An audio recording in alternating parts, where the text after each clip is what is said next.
কি করে এটা সম্ভব ভাই? বিএনপির লোক আন্দোলন করলে, কর্মসূচি হলে পরে বিএনপির লোক যদি বাঁশ ঝাড়ের মধ্যে আশ্রয় নেয়, পুকুরের ধারে আশ্রয় নেয়, কলা ক্ষেতের মধ্যে আশ্রয় নেয়, ধান ক্ষেতের মধ্যে আশ্রয় নেয়, সেখানে পুলিশ খবর পেয়ে তাদেরকে গ্রেপ্তার করে। আর বেনজির হাজার হাজার কোটি টাকা নিয়ে ব্যাংক থেকে একদিনে তার অ্যাকাউন্ট খালি করে নিয়ে তিনি দেশ ছেড়ে চলে গেলেন। হোম মিনিস্টার জানে না, ওবায়দুল কাদের জানে না, বর্তমান পুলিশ প্রশাসন জানে না। উনি চলে গেলেন, কোথায় গেছেন? কোন দেশে গেছেন? উনি ভারতের গঙ্গা নদীতে গিয়ে উনি কি ইলিশ মাছ ধরছেন, না আটলান্টিকে গিয়ে উনি তেলাপিয়া মাছ ধরছেন? এটা কি সরকার জানে না? সরকার সবই জানে। ওই যে আমি বললাম, সবকিছু নিয়ে কোনো একটা কোথাও ভাগ বাটোয়ারের ঘটনা ঘটছে।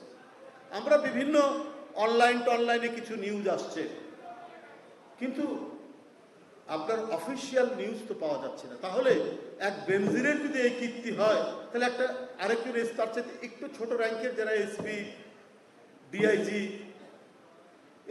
এদের সম্পদ তাহলে কিরকম? বেনজিরের সমান না হলেও, কম হলেও তো কম না। একজন এসপির নাকি 60 কোটি টাকা পাওয়া গেছে একটা বাড়ি বানাতে, নাকি এগুলো এখন দেখছি। তো এটা কি করে সম্ভব একটি দেশে? উনি একটা ফ্যাসিস্ট সরকার গঠন করেছেন, তার ভোট লাগে না, নির্বাচন লাগে না, ভোটাররা ভোট কেন্দ্রে যায় না, উনি নিজে নিজেই প্রধানমন্ত্রী জোর করে। তার কিছু দরকার পড়ে শুধু বেনজিরের মতো কিছু লোক দরকার পড়ে, জিয়াল আজিজের মতো কিছু লোক দরকার পড়ে, জনগণের দরকার পড়ে না। তো সেই উন্নয়ন তো শেখ হাসিনা করেননি।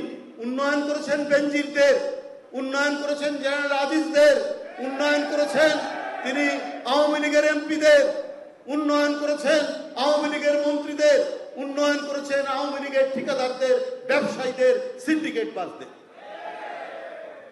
কারণ আপনারা জানেন, যারা অপরাধ করে, যারা চুরি করে, তারা ভীত সন্ত্রস্ত থাকে। ওদেরকে চোর বানাতে হয় প্রশাসনের লোকদেরকে। উনি প্রশাসনের লোকদেরকে চোর বানিয়েছেন বলেই এতদিন টিকে আছে।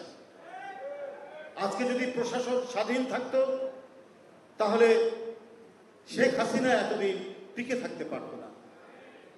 তো আমার মনে হয় এইটাই আমাদেরকে মনে রাখতে হবে, এটা আমাদেরকে রপ্ত করে আমাদেরকে সামনের দিনে আমাদের পথ চলতে হবে।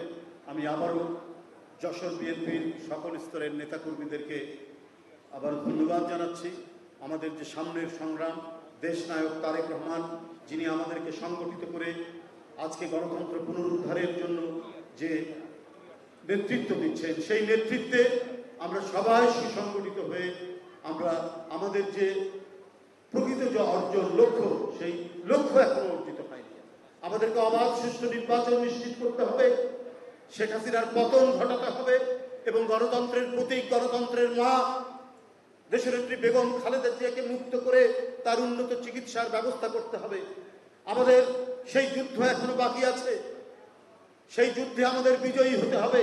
আর এই যুদ্ধে বিজয়ী হতে হলে প্রতিটি সৈনিককে জিয়াউর রহমানের আদর্শে উজ্জীবিত হলেই কেবলমাত্র আমরা শেখ হাসিনার মতো এবং তার আওয়ামী সরকারের মতো একটি দুর্বৃত্ত সরকারকে পরাজিত করতে সক্ষম হব। আপনারা সকলকে